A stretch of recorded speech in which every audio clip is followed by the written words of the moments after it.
20 June 2026 Paschimbanga সহ গোটা দেশ তাকিয়ে আছে এই পশ্চিমবঙ্গের দিকে। কেন জানেন? হ্যাঁ, একটি কারণে। এই দিনটি এবার প্রথম পালিত হতে চলেছে পশ্চিমবঙ্গ দিবস হিসাবে। 2026-এর পশ্চিমবঙ্গ বিধানসভা নির্বাচনে ভারতীয় জনতা পার্টি ক্ষমতায় আসার পর এই রাজ্যের নবনিযুক্ত মুখ্যমন্ত্রী হয়েছেন শ্রী শুভেন্দু অধিকারী মহাশয়। আর ক্ষমতায় আসার পরই তিনি 20 জুন এই দিনটিকে পশ্চিমবঙ্গ দিবস হিসাবে ঘোষণা করেছিলেন। যদিও বেশ কয়েক বছর ধরেই বিজেপি এই দিনটিকে পশ্চিমবঙ্গ দিবস হিসাবে পালন করা হবে বলে প্রতিশ্রুতি দিয়ে আসছিল। পশ্চিমবঙ্গ এবং তার আশেপাশে থাকা প্রতিবেশী রাজ্যগুলোর প্রত্যেকটিরই একটি করে দিবস থাকলেও পশ্চিমবঙ্গ দিবস হিসাবে কিছু ছিল না।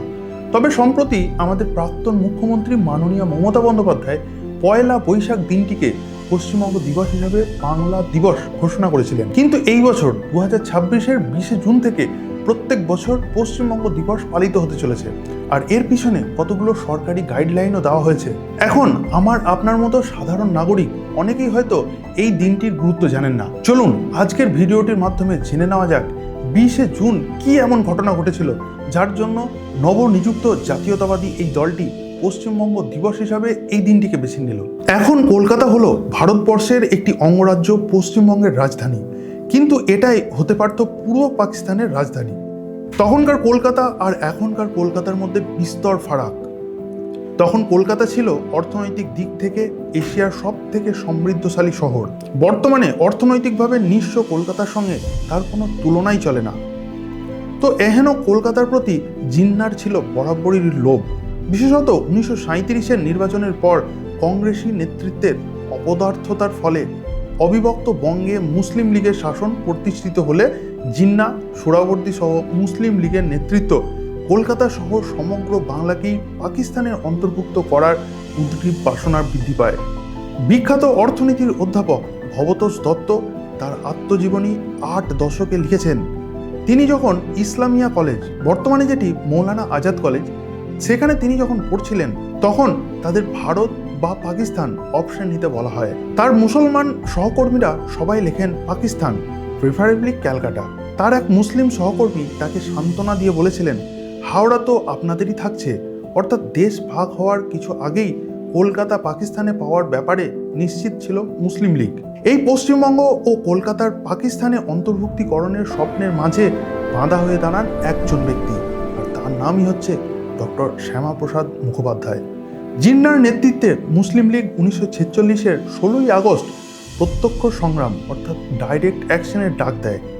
তদনিয়ন্ত্রণ অখণ্ড বঙ্গে প্রধানমন্ত্রী অর্থাৎ প্রিমিয়ার সোহরাওয়ার্দীর পূর্ব পরিকল্পনা মাফিক ওই দিন কলকাতায় হিন্দু নরমেধ যজ্ঞ আয়োজিত হয়। সোহরাওয়ার্দী নিজে লালবাজারে বসে থেকে সমস্ত পুলিশ প্রশাসনকে নিষ্ক্রিয় করে রাখেন। কিন্তু মুসলিম লীগের সমস্ত হিসাব বানচাল করে দিয়ে মুসলিমরা 18 ও 19 আগস্ট ভয়ঙ্কর প্রতিশোধ গ্রহণ করেন। সব মিলিয়ে 10,000-এর উপর মানুষ মারা যান। মুসলিম লীগ আরেকটি হিন্দু গণহত্যার পরিকল্পনা করে পূর্ববঙ্গের নোয়াখালী জেলায়। 1946-এর 10ই অক্টোবর কোজাগরী লক্ষ্মী পুজোর দিন এই জেলার হিন্দুদের ওপর, যা মোট জনসংখ্যার মাত্র 18% ছিল, এক ভয়াবহ বিভীষিকা নামিয়ে আনে মৌলানা গোলাম সারওয়ার। তার নেতৃত্বে মুসলিমের গুন্ডারা। সপ্তাহ খানেক ধরে চলে এই এথনিক ক্লিনজিংয়ে 10,000-এর ওপর হিন্দু মারা যান। এছাড়াও লক্ষাধিক হিন্দুকে বলপূর্বক ধর্মান্তরকরণ এবং লক্ষাধিক হিন্দু নারীর ধর্ষণ এবং অপহরণ করা হয়। এসব দেখে তদনিয়ন্ত্রণ বাঙালি হিন্দু বুদ্ধিজীবীরা বুঝেছিলেন যে সমগ্র বাংলা যদি পাকিস্তানে যায় তাহলে বাঙালি হিন্দুদের কি পরিণতি হতে পারে। বিশেষত 2 বাংলা মিলিয়ে বাঙালি হিন্দুরা যখন সংখ্যালঘু। 1941-এ জনগণনা অনুযায়ী অবিভক্ত বঙ্গে হিন্দু জনসংখ্যা ছিল মাত্র 45%। বর্তমানে অবশ্য এটি 30%-এরও নিচে নেমে গেছে। যাকগে, সে অন্য প্রসঙ্গ। এই অবস্থায় বাঙালি হিন্দুদের স্বার্থ রক্ষা করতে ময়দানে নামলেন কলকাতা বিশ্ববিদ্যালয়ের প্রাক্তন উপাচার্য শ্যামাপ্রসাদ মুখোপাধ্যায়। তিনি বললেন, ভারতবর্ষ যখন ভাগ হচ্ছেই তখন বঙ্গপ্রদেশকেও ভাগ করতে হবে। সর্বনাশে সমুৎপন্নে অর্ধং তজ্জতি পণ্ডিতাহ। এই প্রবাদবাক্য মেনে নিয়ে তিনি ময়দানে নামলেন বাঙালি হিন্দু জনমতকে ঐক্যবদ্ধ করতে। বিখ্যাত ইতিহাসবিদ যদুনাথ সরকার, রমেশচন্দ্র মজুমদার ও সুরেন্দ্রনাথ সেন, বিখ্যাত বিজ্ঞানী মেঘনাথ সাহা, প্রখ্যাত ভাষাবিদ সুনীতি কুমার চট্টোপাধ্যায় সহ তদনীন্তন বাংলার প্রধান বুদ্ধিজীবীরা শ্যামাপ্রসাদ মুখোপাধ্যায়ের সমর্থনে বাংলা ভাগ করে বাঙালি হিন্দুদের জন্য পৃথক হোমল্যান্ড পশ্চিমবঙ্গ গঠনের দাবিতে এগিয়ে আসেন। অন্যদিকে এই সময় সোহরাওয়ার্দীর নেতৃত্বে চলছিল অন্য খেলা। সমগ্র বাংলাকে পাকিস্তানে অন্তর্ভুক্ত করা অসম্ভব বুঝে মুসলিম লীগের নেতা কট্টর ধর্মান্ধ সোহরাওয়ার্দী হঠাৎ বাঙালির ভেগ ধারণ করলেন। তিনি বললেন, দুই বাংলা নিয়ে অখণ্ড বঙ্গ একটি স্বাধীন রাষ্ট্র হোক, যা কিনা ভারত পাকিস্তান কোনো পক্ষেই যোগদান করবে না। কিন্তু অখণ্ড বাংলাতেও বাঙালি হিন্দুরা সংখ্যালঘু হতো। জিন্নাও এই প্রস্তাবে সম্মতি জ্ঞাপন করলেন। এ থেকে অনুমান করা যেতে পারে যে হয়তো এই অখণ্ড বঙ্গ পরবর্তী ক্ষেত্রে পাকিস্তানে যোগদান করতে পারে। যাই হোক, সোহরাওয়ার্দীর পাতা ফাঁদে পা দিলেন কংগ্রেসের দুই বর্ষীয়ান নেতা শরৎচন্দ্র বসু ও কিরণ শঙ্কর রায়। এদের দুজনের হাত থেকে বাংলার কংগ্রেসের নেতৃত্ব চলে গেছিল ডাক্তার বিধানচন্দ্র রায়, নলিনীরঞ্জন সরকার এবং নির্মলচন্দ্র চন্দ্রের হাতে। সম্ভবত স্বাধীন বাংলা প্রস্তাব সমর্থন করে শরৎবাবু ও কিরণবাবু হারানো ক্ষমতা ফিরে পাওয়ার স্বপ্ন দেখছিলেন। কিরণ শঙ্কর রায় আবার ছিলেন ঢাকা জেলার মস্ত বড় জমিদার, তাই তার আশঙ্কা ছিল যে বাংলা ভাগ হলে তার জমিদারি বেহাত হয়ে যাবে।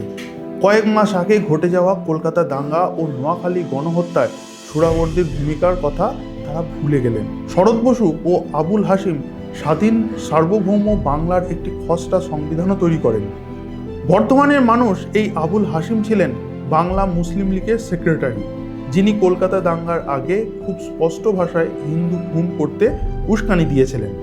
এই খসড়া সংবিধান অনুযায়ী স্বাধীন বাংলার প্রধানমন্ত্রী সব সময়ই হবেন একজন মুসলিম এবং সংবিধান প্রণয়নের জন্য যে সমিতি থাকবে তাতে 33 জনের মধ্যে অর্ধেকের বেশি অর্থাৎ 16 জন হবেন মুসলমান। অর্থাৎ স্বাধীন সার্বভৌম বাংলায় হিন্দুদের দ্বিতীয় শ্রেণীর নাগরিক করে রাখার একটি পাকাপোক্ত বন্দোবস্ত করে রাখা হয়। শ্যামাপ্রসাদ মুখোপাধ্যায় যে মুহূর্তে বুঝতে পারলেন যে বাঙালি হিন্দু জাতিটির অস্তিত্ব টিকিয়ে রাখা একমাত্র উপায় হচ্ছে বাংলাকে ভাগ করা, সেই সময় থেকেই তিনি তার সমস্ত শক্তি নিয়োজিত করলেন বাঙালি হিন্দুদের বিষয়টি বুঝিয়ে জনমত তৈরি করার জন্য। 1947 সালের ফেব্রুয়ারি মাস তিনি হিন্দু মহাসভার নেতৃত্বে একটি কমিটি গঠন করেন এবং তিনি প্রচণ্ড বেগে সারা বাংলা চষে বেড়াতে লাগলেন এবং বড় বড় জায়গায় ভাষণ দিয়ে মানুষকে বাংলা ভাগের প্রয়োজনীয়তা বোঝাতে লাগলেন। তিনি কংগ্রেসের কাছে আবেদন রাখলেন তারাও যেন এই দাবিতে সমর্থন জানায়। 1947-এর 15ই মার্চ কলকাতা হিন্দু মহাসভার একটি দুদিন ব্যাপী আলোচনা সভার আয়োজন করা হয়। এতে লর্ড সিনহা, রমেশচন্দ্র মজুমদার, সুনীতি কুমার চট্টোপাধ্যায়, ভবতোষ ঘটক, ঈশ্বর দাস জালান, হেমেন্দ্রচন্দ্র ঘোষ প্রমুখ হিন্দু মহাসভার সঙ্গে বহু মানুষ এখানে উপস্থিত হন। এই সভার সম্মতিক্রমে একটি প্রস্তাব গৃহীত হলো যে বাংলা প্রদেশের হিন্দু সংখ্যাগরিষ্ঠ অঞ্চলগুলিকে নিয়ে একটি আলাদা প্রদেশ গঠন হবে। এই সভায় একটি কমিটিও গঠিত হলো যাদের কাজ হবে একটি স্মারকলিপি প্রস্তুত করা, যা সরকারের কাছে পেশ করা হবে। সজনীকান্ত দাস সম্পাদিত শনিবারের চিঠির 1353 বঙ্গাব্দের পৌষ সংখ্যায় লেখা হয়, সম্প্রতি বাংলার কয়েকজন নেতা পশ্চিমবঙ্গ নামে স্বতন্ত্র প্রদেশ গঠন করে এই সমস্যার সমাধানে প্রয়াসী। কারণ বাংলার লীগ শাসনাধীন বাঙালি হিন্দুর ধন, প্রাণ, স্বাস্থ্য, শিক্ষা, সংস্কৃতি, ধর্ম, নারীর মর্যাদা বিপর্যস্ত। সম্মেলন স্বতন্ত্র পশ্চিমবঙ্গ প্রদেশ গঠনের দাবি জানাইতেছে। Doctor Shyamaprasad, major general A.C. Chatterjee, doctor Pramodnath Banerjee প্রমুখ ব্যক্তি এই আন্দোলনের কার্যকারী সমিতির সদস্য। সুতরাং চেষ্টা ত্রুটি হইবে না। প্রখ্যাত ঐতিহাসিক অমলেন্দু দে তার গবেষণামূলক গ্রন্থ স্বাধীন বঙ্গভূমি গঠনের পরিকল্পনা, প্রয়াস ও পরিণতি এতে লিখেছেন 1947 খ্রিস্টাব্দের 4 এপ্রিল শুক্রবার থেকে 3 দিন ধরে অর্থাৎ 4, 5 এবং 6 এপ্রিল বঙ্গীয় হিন্দু মহাসভার কনফারেন্স তারকেশ্বরের বঙ্গীয় প্রাদেশিক হিন্দু মহাসভার কার্যকারী সভাপতি নির্মলচন্দ্র চট্টোপাধ্যায়ের সভাপতিত্বে অনুষ্ঠিত হয়। 4 এপ্রিল নির্মলচন্দ্র চট্টোপাধ্যায় তার ভাষণে বলেন, যেহেতু মুসলিম লীগ বাংলাদেশে পাকিস্তান প্রতিষ্ঠার বদ্ধপরিকর, সেজন্য হিন্দুরাও বাংলায় একটি শক্তিশালী সরকারের অধীনে একটি পৃথক প্রদেশ গঠন করবে। বাঙালি হিন্দুদের নিকট এটি একটি জীবন মরণের প্রশ্ন। যদি হিন্দুদের পছন্দ মতো কোনো শাসনতন্ত্র না হয়, তাহলে তাদের হিন্দু বিরোধী সাম্প্রদায়িক শাসনের অধীনে দাসত্বের জীবনযাপন করতে হবে। তিনি তার দীর্ঘ ভাষণে খুব স্পষ্টভাবেই বলেন, আমরা বঙ্গভঙ্গের মারফত হিন্দুদের জন্য একটি পৃথক মাতৃভূমি চাই। বাংলা ভাগ করা উচিত কিনা এই প্রসঙ্গে অমৃত বাজার পত্রিকা 1947-এর 23শে মার্চ থেকে 15ই এপ্রিল পর্যন্ত একটি জনমত সমীক্ষা করে। ফলাফল ঘোষিত হয় 23শে এপ্রিল। এতে মোট 5,34,249টি উত্তর আসে। এর মধ্যে 1.1% উত্তর বাতিল হয়। বাকি উত্তরের মধ্যে 98.3% বাংলা ভাগের পক্ষে ও 0.6% বিপক্ষে মত দেন। উত্তরদাতাদের মধ্যে মাত্র 0.4% ছিল মুসলমান। অর্থাৎ এ সময়ে বাঙালি হিন্দুরা প্রায় সকলেই বাংলা ভাগের পক্ষে ছিলেন, তা বোঝাই যায়। 1947-এর 23শে এপ্রিল শ্যামাপ্রসাদ বড়লাট মাউন্ট ব্যাটেনের সঙ্গে একটি বৈঠকে তাকে বুঝিয়ে বলেন কেন বাংলা ভাগ করা দরকার। এই পরিকল্পনা বোঝানোর জন্য তিনি প্রচুর দলিল, দস্তাবেজ এবং মানচিত্র তৈরি করেছিলেন এবং এইগুলি বড়লাটের আত্মসহায়ক লর্ড ইসমের কাছে দিয়ে আসেন। 1947-এর মে মাসে হিন্দু মহাসভা ও কংগ্রেস একত্রে জনসভা ডাকে, যার সভাপতি ছিলেন বিখ্যাত ইতিহাসবিদ ও কলিকাতা বিশ্ববিদ্যালয়ের প্রাক্তন উপাচার্য যদুনাথ সরকার। 1947-এর 2রা মে শ্যামাপ্রসাদ মাউন্ট ব্যাটেনকে একটি দীর্ঘ পত্র লেখেন। এই তথ্য নির্ভর পত্রে তিনি বাংলা ভাগের পক্ষে যুক্তি জাল বিস্তার করেন। এই চিঠিতে বাংলা ভাগের দাবি করে শ্যামাপ্রসাদ দ্বার্থহীন ভাষায় লেখেন, severing undivided Bengal will be a virtual Pakistan. কলকাতার ব্রিটিশ মালিকাধীন দৈনিক দ্য স্টেটসম্যান 1947-এর 24শে এপ্রিল টুইলাইট অফ বেঙ্গল শিরোনামে একটি সংবাদে লেখেন, গত 10 সপ্তাহের মধ্যে বাংলা ভাগ করার আন্দোলন একটি ছোট্ট মেঘপুঞ্জের আকার থেকে একটি বিশাল ঝড়ের আকার নিয়েছে এবং এই ঝড় পুরো প্রদেশ জুড়ে প্রবাহিত হচ্ছে, যদিও এর কেন্দ্রভূমি হচ্ছে কলকাতা। এই ঝড় আরম্ভ করেছিল হিন্দু মহাসভা। 1947-এর মে মাসের প্রথম দিকে গান্ধী ও নেহরুকে তিনি বাংলা ভাগের পক্ষে বললে তারা খুব একটা নির্দিষ্ট করে কিছু জানাননি। 1947-এর 13ই মে শ্যামাপ্রসাদ সোদপুরে গান্ধীর সঙ্গে দেখা করেন এবং সোহরাওয়ার্দীর যুক্ত বঙ্গের পরিকল্পনা সম্পর্কে তার মতামত জানতে চান। গান্ধীজি বলেন তিনি এখনো মনস্থির করে উঠতে পারেননি।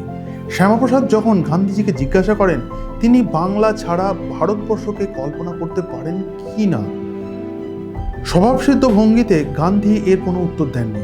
কিন্তু বল্লভভাই প্যাটেল খুব দৃঢ়ভাবে শ্যামাপ্রসাদকে চিঠিতে জানান যে শ্যামাপ্রসাদ দুশ্চিন্তার কোনো কারণ নেই, তিনি কেন্দ্রীয় নেতৃত্বের উপর ভরসা রাখতে পারেন। বাংলার হিন্দুরা যতদিন নিজেদের স্বার্থ বুঝবে এবং সেই অবস্থান থেকে না সরছে ততদিন ভয়ের কোনো কারণই নেই। স্বাধীন সার্বভৌম বাংলার ডাক মুসলিম লীগের পাতা একটি ফাঁদ ছাড়া আর কিছুই নয় এবং বাংলাকে কখনোই ভারত থেকে বিচ্ছিন্ন করা যাবে না। হিন্দু মহাসভা বাংলা ভাগের দাবি নিয়ে সোচ্চার হতেই কংগ্রেসীরা দেখল তাদের ভোটার যারা সেই হিন্দুরা বাংলার মুসলিম প্রায় সকলেই মুসলিম লীগের সমর্থক ছিল, তাদের নপুংসতায় ক্ষুব্ধ হয়ে হিন্দু মহাসভার পতাকা তলে সমবেত হচ্ছে। তখনই বাংলার কংগ্রেস দল নড়ে চড়ে ওঠে। তারাও তখন সিদ্ধান্তহীনতায় ভোগে কেন্দ্রীয় কংগ্রেস নেতৃত্বের মতামতের তোয়াক্কা না করে হিন্দু মহাসভার প্রস্তাব অনুসারেই বাংলার হিন্দু সংখ্যাগরিষ্ঠ ও মুসলমান সংখ্যাগরিষ্ঠ অঞ্চলের জন্য দুটি আলাদা মন্ত্রিসভা গঠনের দাবি তোলে এবং তারিখটা ছিল 1947 সালের 4 এপ্রিল। বাংলার আঞ্চলিক কংগ্রেসের নেতৃত্বে শ্যামাপ্রসাদ মুখোপাধ্যায় ও অন্যান্য মনীষীদের দ্বারা প্রভাবিত হয়ে বাঙালি হিন্দু স্বার্থ রক্ষায় ব্রতী হন। পশ্চিমবঙ্গের লক্ষ্য পূরণের জন্য 76টি বড় সভা অনুষ্ঠিত হয়। এর মধ্যে 59টি আয়োজন করে বাংলা কংগ্রেস কমিটি, 12টি আয়োজন করেছিল হিন্দু মহাসভা এবং 5টি যৌথভাবে আয়োজিত হয়। প্রসঙ্গত উল্লেখ্য যে প্রথম দিকে কেন্দ্রীয় কংগ্রেসি নেতৃবৃন্দ বাংলাকে ভাগ করে পশ্চিমবঙ্গকে ভারতের পক্ষে আনা হবে নাকি পুরো বাংলাকেই পাকিস্তানে যেতে দেওয়া হবে তা স্থির করতেই পারছিলেন না। এই সময় বাংলা কংগ্রেস কমিটি সর্বভারতীয় কংগ্রেস নেতৃত্বের সিদ্ধান্তের জন্য অপেক্ষা না করেই শ্যামাপ্রসাদ মুখোপাধ্যায় ও অন্যান্য মনীষীদের দ্বারা প্রভাবিত হয়ে বাঙালি হিন্দুদের স্বার্থ রক্ষায় ব্রতী হয়। এই সম্মিলিত প্রচেষ্টার ফলে 1947-এর 20শে জুন বঙ্গীয় আইন পরিষদের পশ্চিম অংশের সদস্যরা বাঙালি হিন্দুর হোমল্যান্ড বা পশ্চিমবঙ্গের প্রস্তাব 58-21 ভোটে পাস করান। ফলে পশ্চিমবঙ্গ গঠিত হয় এবং বাঙালি হিন্দু তার মাথা গোঁজার একটি নিশ্চিন্ত আশ্রয় পায়। এবং পরবর্তীকালে পূর্ববঙ্গ থেকে ধর্মীয়ভাবে অত্যাচারিত হয়ে যে উদ্বাস্তুরা স্রোতে আসা শুরু করে তাদের ও তাদের বংশধরদের আশ্রয়স্থল হয়ে দাঁড়ায় এই পশ্চিমবঙ্গ। শ্যামাপ্রসাদ মুখোপাধ্যায়ের এই কীর্তি অর্থাৎ পশ্চিমবঙ্গ গঠনের এই বিষয়টি তার জীবনীকার তথাগত রায়ের মতে তার জীবনের শ্রেষ্ঠতম কীর্তি। নেহরু একবার শ্যামাপ্রসাদকে বলেছিলেন যে আপনিও তো দেশভাগ সমর্থন করেছিলেন।